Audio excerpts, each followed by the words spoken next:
Hello guys, जय श्री राम। कैसे हो? प्रभु की कृपा से सब ठीक होंगे। मैं भी ठीक हूँ। तो आजकल चल रहे सोमवार हो तो सभी को पता है, हमारे उत्तराखंड में तो हरियाल संक्रांति से मनाए जाते हैं। तब से हमारा सोमवार शुरू हो जाते हैं। यहाँ के लोग पूर्णमासी के बाद मनाते हैं। तो यहाँ कल से सोमवार चल रहे। तो आपको बहुत बहुत शुभकामनाएं। भोलेनाथ की कृपा आप सब पर बनी रहे और मेरे पर भी बनी रहे।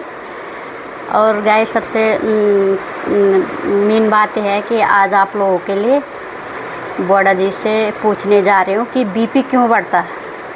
क्योंकि हाई ब्लड प्रेशर के वजह से लोगों का चिड़चिड़ापन, कई बातें, कई नुकसान होते हैं इसमें। तो इसके लिए मैं ज़रा बॉडा जी से पूछने जा रही हूँ कि बॉडा जी ज़रा बताइए क्यों बढ़ता है।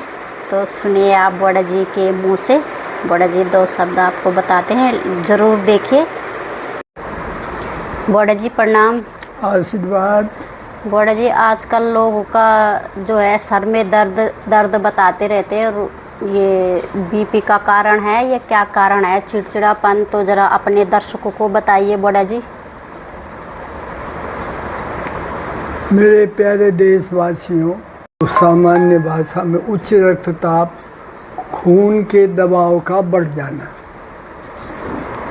जो शरीर में खून का जो प्रेशर है उस जो बढ़ जाता है, उसको सामान्य भाषा में लोग प्रचलित ब्लड प्रेशर कहते हैं। और आयुर्वेद में इसमें वायु प्रधान होती है। और जो समान वायु है, 5 प्रकार का वायु होता है। और इसमें वायु का काम गति गमन का है, ये घूमता रहता है। बिना वायु के जो है, जो हमारे पित्त और कफ है, ये आगे नहीं चल पाते हैं।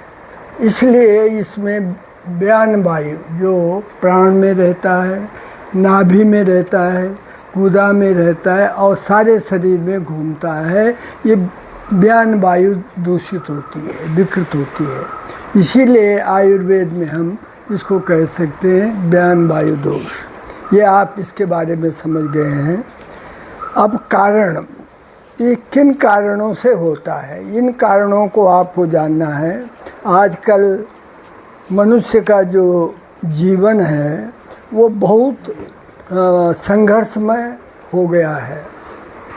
और आपाधापी, दौड़ भाग, आपाधापी के तनावपूर्ण जीवन के कारण और अहित कर प्रकृति विरुद्ध भोजन के करने के कारण, फास्ट फूड, जंक फूड, ये जो आज की जो पाश्चात्य सभ्यता के कारण जो हम दूषित पदार्थों का सेवन करते हैं, उनके कारण, या अधिक मदिरा पान करते हैं, या जो लोग जो हैं चाय को बार बार ज़्यादा चाय पीते हैं, ऐसे व्यक्तियों में ज़्यादातर जो है ये ब्लड प्रेशर के होने की संभावना रहती है। और रक्तचाप जो है इन्हीं का परिणाम है। और इसमें होता क्या है, ये प्रेशर जो हमारी जो धमनियाँ हैं, जो मैंने व्यान वायु बोला, हृदय है, नाभि है, और सारा प्रदेश है, इसमें जो रक्त वाहिनियाँ हैं उनमें जो है प्रेशर बढ़ जाता है, खून का प्रवाह बढ़ जाता है। तो जो प्रेशर चढ़ाव ऊपर हो जाता है, बढ़ जाना, वो उसके कारण जो है इसको ब्लड प्रेशर कहते हैं ना। और इसी को जो है हम ब्लड प्रेशर का जो ये यंत्र होता है उसके से नाप लेते हैं, मेजरमेंट करवाते हैं। तो जब डॉक्टर देखता है कि आपका सामान्य नॉर्मल जो ब्लड प्रेशर है 120 से लेकर के और नीचे जो है आपका ज़्यादा से ज़्यादा 70-80 के बीच रहना चाहिए। और 60 के लगभग 60-70 के करीब होना चाहिए, 60-70 के करीब। और जो वृद्धावस्था है, आयु की अवस्था बढ़े हैं, उन लोगों का जो है यदि 150-160 दिखता है तो वो ब्लड प्रेशर है, इसकी संभावना रहती है। ये आप समझ गए हैं कि जब इससे ज़्यादा है ये हो जाता है तो क्या लक्षण होंगे?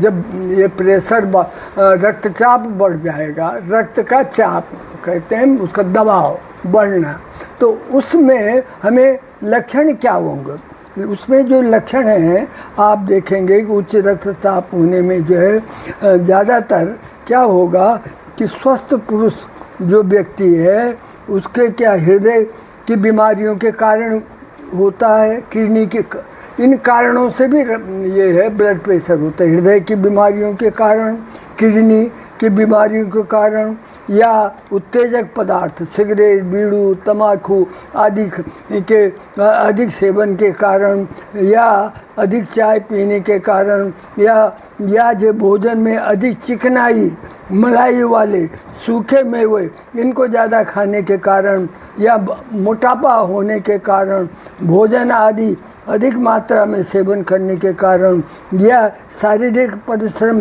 बिल्कुल न करने, आराम तलबी के जीवन के कारण, इनके कारण जो है, या जो लोग कभी कभी ज़रूरत से ज़्यादा श्रम करते हैं उनमें भी ब्लड प्रेशर की संभावना रहती है। ये आप समझ गए हैं कि इन कारणों से बीमारियां भी यदि ठीक इलाज नहीं होता है तो उनमें भी ब्लड प्रेशर के रोगियों की शिकायत मिलती है। इसके अलावा ये तो आप समझ गए हैं कारणों का भी लक्षण क्या होंगे। इसमें लक्षणों में भी आपको ध्यान करना है कि इनमें सामान्यतया कमजोरी होना, चक्कर आना, उठने बैठने में चक्कर आएंगे, चिड़चिड़ापन होना, चक्कर आना, चिड़चिड़ापन होना, और क्या शरीर भारी होना या पीड़ा होनी, हेडेक भी इसमें होता है, शरीर भारीपन होगा, आँखों के सामने अंधेरा सा दिखाई देगा, और कभी कभी क्या होता है कि यदि ज़्यादा ब्लड प्रेशर हो जाएगा तो जो हमारा रेटिना है आँखों का उसकी रोशनी भी कम हो जाएगी। इसमें जो है आँख की रोशनी भी जा सकती है यदि ज़्यादा ब्लड प्रेशर बढ़ गया है, इसलिए इसके लिए बहुत सावधान होने की ज़रूरत है। इसके अलावा मैंने आपको जो बताया है इन कारणों की वजह से चिड़चिड़ापन होना, इन बाहों आंगलों में कंपन होना, नींद ना आना, इस तरह से जो है ये कारण मैंने आपको बताया है, टेंशन आदि, ये इनके लक्षण हैं। इन लक्षणों के कारण जो है रोगी बहुत परेशान होता है। अब इसके साथ साथ उपाय क्या है? उपाय में इसमें आयुर्वेद कहता है कि अंधाधुंध कुछ लोग जो है इसमें अंधाधुंध दवाइयाँ खाते हैं। अंधाधुंध दवाइयाँ, उल्टी सुल्टी दवाइयों से भी बचना चाहिए। सही जो फिजिशियन है या सही वैद्य उसकी राय से आप ब्लड प्रेशर की दवा लें। यदि आप उल्टी सुल्टी दवाएं लेंगे उससे जो है फ़ायदा होने के बजाय नुकसान हो जाएगा, इस बात का ध्यान रखें। इसके अलावा आपको जो है सावधान होकर के दवाइयों में विशेष आपको क्या करना है, इसके लिए आपको विशेष ध्यान देने की ज़रूरत है। इसमें कब्ज न होने दे। सर्वप्रथम यदि कब्ज है तो कब्ज के लिए आप त्रिफला चूर्ण है, पंचसकार चूर्ण है, कोई कोष्ठ शुद्धिकर चूर्ण आप ले सकते हैं जिससे कब्ज न रहे। कब्ज का भी ज़रूर ध्यान रखें। इसके अलावा आयुर्वेद में जो हम देते हैं, एलोपैथी में तो mg 2 mg कई बीपी की दवाइयाँ देते हैं, लेकिन मैं आयुर्वेद के ही आधार पर बताऊंगा कि आयुर्वेद में सर्पगंधा घनबटी, सर्पगंधा इसमें बहुत अच्छी दवा है आयुर्वेद की, इसमें शोध हुआ है। उसकी सर्पगंधा घनबटी जो 1 ग्राम और समीर पन्नगरस 250 मिलीग्राम और जहर मोरा खताई, ये 3 दवा बहुत काम करती है। इन तीनों की पुड़िया बना करके शहद के साथ आप सुबह शाम लें, रात को सोते समय लें, सुबह जब आप जलपान आदि करते हैं उसके बाद ही पुड़िया ले लें। ये और कभी ज़रूर ज़्यादा हो तो दिन में 3 बार भी इसको ले सकते हैं यदि आपको ज़रूरत हो पड़ी तो। ये अनुभूत है, इसको आप ढंग से लेंगे तो आपको लाभ होगा। इसके अलावा आप जो है चूर्ण के रूप में भी ले सकते हैं। सर्पगंधा का चूर्ण 2 ग्राम ले सकते हैं, और तागर आदि चूर्ण, तगर से बनी हुई है बहुत अच्छी तगर के साथ 2-3 ब्राह्मी मिलाई जाती है, मंडूक पर्णी मिलाई जाती है, शंखपुष्पी मिलाई जाती है। इनका तगर के साथ चूर्ण बना करके तागर आदि चूर्ण को उसको, और उसमें जटामासी का भी 1 ग्राम मात्रा चूर्ण बना के, ये तीनों को मिला के आप सुबह शाम ले सकते हैं औषध चिकित्सा में। इसके अलावा मेरे मित्रों, आपको जो है ये दवाइयाँ आप समझ गए हैं, परहेज रखें। और भोजन पथ्य में आपको, इसमें पथ्य में क्या आपको करना है, पथ्य की विशेष आपको ज़रूरत है। पथ्य में सादा भोजन, जैसे मैंने बताया, चाय, तेज पेय, मसाले, इनका सेवन नहीं करना है। नींबू पानी ज़रूर पिएं, नींबू पानी का सेवन करें और अंकुरित अनाज सेवन करें। इसके अलावा जो है आप बासी भोजन आदि से परहेज करें। और इसके अलावा कचौड़ी, पूड़ी, जो कब्ज बनाने वाली चीज़ें हैं, तेल से पकाए हुए जैसे चीज़ें हैं, इनसे परहेज रखें।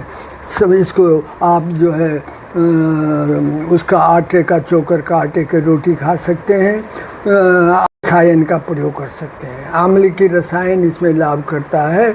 और भोजन में आप जो है सादे भोजन आप ले सकते हैं। और जूस आदि में भी जो है आप जो है, क्योंकि इसमें भी नारियल पेट का दिक्कत रहती है, नारियल का पानी है, इसको ले सकते हैं। इन सामान्य चीज़ों का उपयोग आप कर सकते हैं। फलों में अनार हो गया, आप जो है मौसमी हो गई, सेब हो गया, इनका प्रयोग करें। सलाद में आप जो है गाजर रूप से मैंने आपको बताया है, आप इनका ध्यान से, इनका जो पथ्य और चिकित्सा बताई है उसका पालन करें। और ज़रूरत पड़ने पे हमको फ़ोन करें और आसपास के वैद्यों से भी परामर्श लें। धन्यवाद। जय आयुर्वेद। तो आप लोगों ने सुन लिया होगा, भली भांति से समझ लेना, पूरी वीडियो देखना और बीपी के बारे में जो बोड़ा जी ने बताया उसके नियम फॉलो करना। धन्यवाद।